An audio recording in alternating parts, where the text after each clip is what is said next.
Hey guys, welcome to Dev Wing. If your character animations feels weird, slow, or completely broken, most of the time it's not about your animations, it's about your transaction. So in this episode, I'm going to deep dive into transaction on Unity Animator, and I'm going to fix the problems properly. And don't forget to like and subscribe, and leave a comment if you need any kind of help here. Let's do it.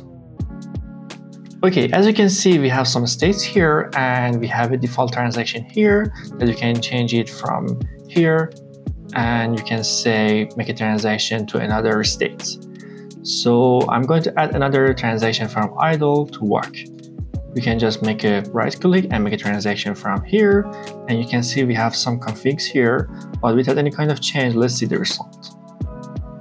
We can see we have idle is going to finish and it's going to play the work animations. So it's going to be automated, and we can add some conditions to make it when it should be moved from idle to work, or maybe reverse from work to idle. To add the condition, you have to select your parameter. You can make it float, integer, boolean, and trigger. Let's move on with trigger.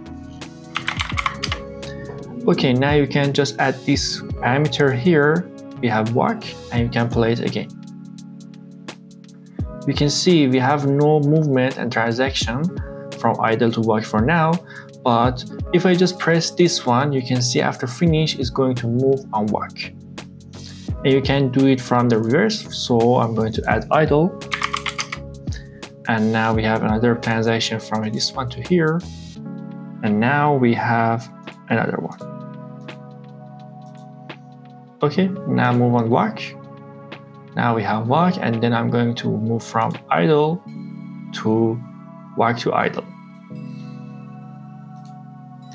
Okay, you can see we have to wait for progress to complete for transaction. For example, again, if I just work from idle to work, I have to wait for complete progress, that you can see the progress here. And this is the problem for me. For example, if I just want to move instance without any kind of delay. And to solve the problem, you have to disable the exit time, because the exit time is a normalized time, means from 1 to 0, it's going to wait for animation progress, and then it's going to transaction. I'm going to disable from both sides, and let's see it again. Now you can see we have immediate transactions. There we go. Now let's back to exit time again to see what other configs we have. Okay, the next parameter is about exit time, and you can change where is the exit time on your animation. For example, if I just move it from here or here, you can see there is a change on exit time. For example, I want to start to blending from at the beginning of the work, not at the center or at the end. So let's see from here. I'm just going to select on work, and if I just press idle, you can see it's going to blend from here, not here or here. Okay, the next one is about a fixed duration that's going to use to help you to measure it in seconds or measure it in normalized time. Many devs don't know how their blend timing change depending on the animation length. So I'm going to help you. For example, you have 1 second animation and you have 3 second animation, and it's going to help you to normalize between both of them. Let's move on transaction duration. That's the easy one. You can just select your duration between transaction. You can make it, for example, 1 second to move between transaction. It's going to use for games that they feel slow and floaty, and for responsive and fast-paced games, you need to reduce the transaction speed, for example, to this one. There we go. And this is a slow version that you can use it. So be careful about sluggish character and snapping one.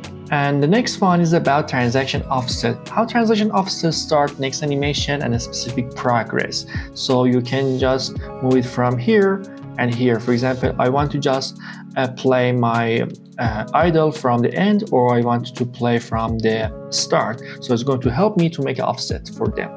And it's completely helpful to set the feed mismatch.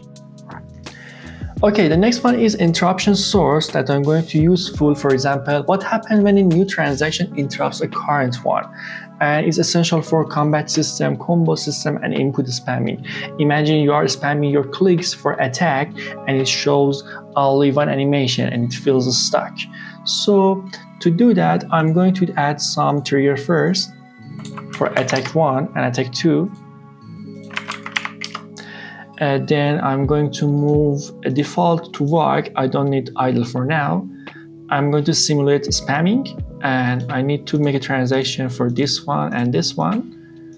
Let's disable the exit time, and I'm going to move the exit time, I don't know, let's say first of all we have to set at the 1, and then I'm going to move it for here.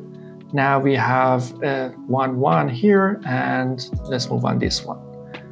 Let's say 1 and disable it, and now here.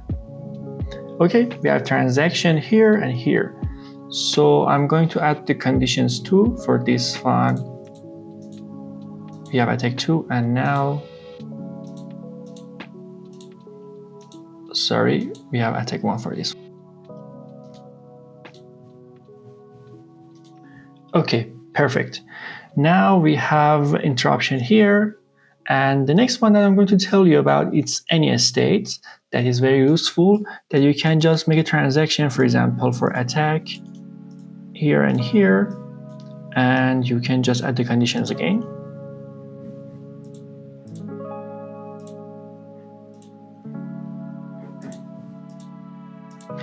Okay, let's back to default to idle again. Okay, now you can see we are on idle, but if we just press attack 1, we have it here, and if I just press this one, we have it here. Because this is any state, as it needs any kind of waiting for the other states when we have, actually we are free to select any kind of states, and this is any states. And that's it for today, deep dive into Unity Animator transaction. Now you know how to exit time, duration, and interruption really works, and how to fix those bad animations issue. If this helped you, make sure to subscribe for more Unity tutorials and deeper game development content. Drop a comment if you have a question or you want to cover something specific in the next episode. Thank you for watching. I will see you in the next one.